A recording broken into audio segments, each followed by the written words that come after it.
I'm going to be transparent on what's been happening to me a couple of weeks ago.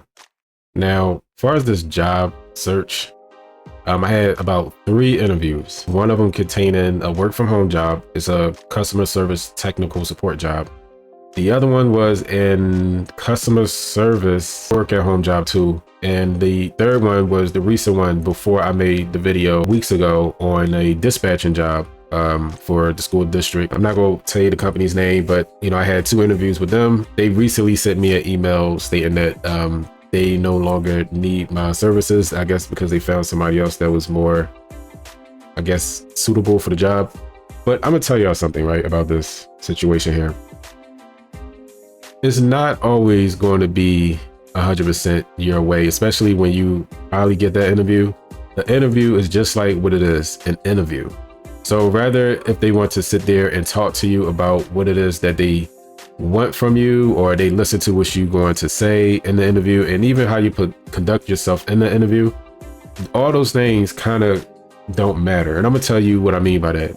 Meaning that if you look a certain way, it doesn't matter how great your interview conversation goes between you and the interviewer, they still gonna have some type of I guess you would say some type of I don't know how to put it, bias against you. So when you sit back and you think about the things that you want to do, for as when you vision yourself like, hey, I'm gonna get this job because I know they're gonna want me, and the confidence has to be there. Don't get me wrong, you always got to be confident about whatever interview or anywhere that you step into in life. You got to be confident about it. But sometimes you got to understand, a loss is a loss. I sat back here and I thought about it and I said, you know what? I was kind of disappointed. I'm not gonna lie. I thought I had the interview down packed. I thought I was great. I was groomed well. It was on a Zoom call. Everything was going okay at one point until they sent me that email. So that there kind of made me think like, maybe it's not the way you present yourself, which it is a key factor, or the way that you speak to the interviewer, which is another key factor, but it could just be the way you look.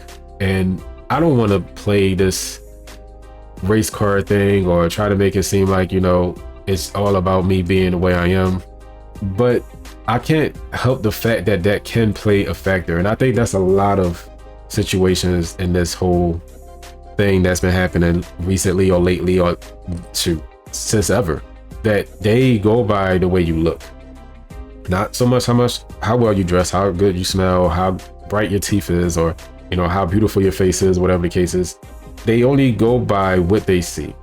And most of the time it could be intimidation. Sometimes it could just be them just not liking your vibe. It could be something that people just can't relate to, because you got to think about it. It is their establishment. So if their manager is telling that person to look into a person through this interview and see what this person is about, that's why interview is conducted. And if they don't seem like they like you, then you just don't have the job. Unfortunately, that's just how it goes. You can't take that back. That's just how things are in the world. But sometimes it's something that I think about, because not everybody get a fair shot in employment. So it's very important to know too that a lot of the stuff that we go through, and we wait for jobs, and they say how women get jobs more quicker than men do, and how a certain group of people get jobs quicker than another person do, and all this stuff is true. It rings true. All that discriminating stuff, that EECO thing that they talk about, all that stuff goes out the window when an interviewee is interviewing you and how they feel about you. And you just have to understand that's just how it is. There's a story that my girlfriend actually told me, which rang really deeply in my mind, because I thought about it as she was saying it, that it was somebody that she knew that was more inclined for the job than the other person.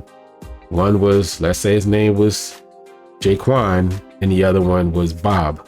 And for some odd reason, Jaquan was the person that actually had all the credentials, and Bob was just Bob.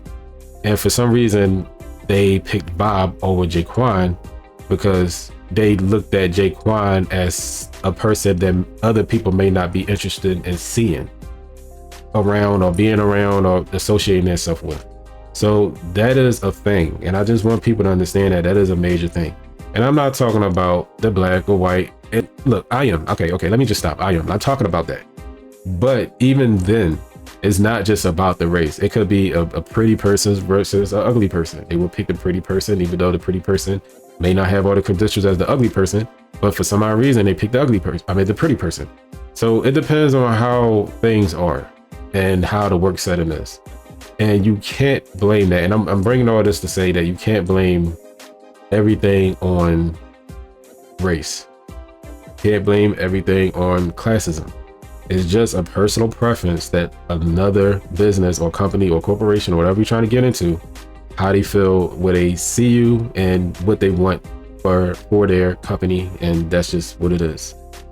Hopefully all that made sense, because sometimes I feel like when I speak on this camera, I don't get the message the way I want to, but I feel like I did this time, because this is something that was ingrained in my head and I wanted to get it out. But when I turn the camera on, for some odd reason, I do not get the message out the way I figured it before I cut the camera on.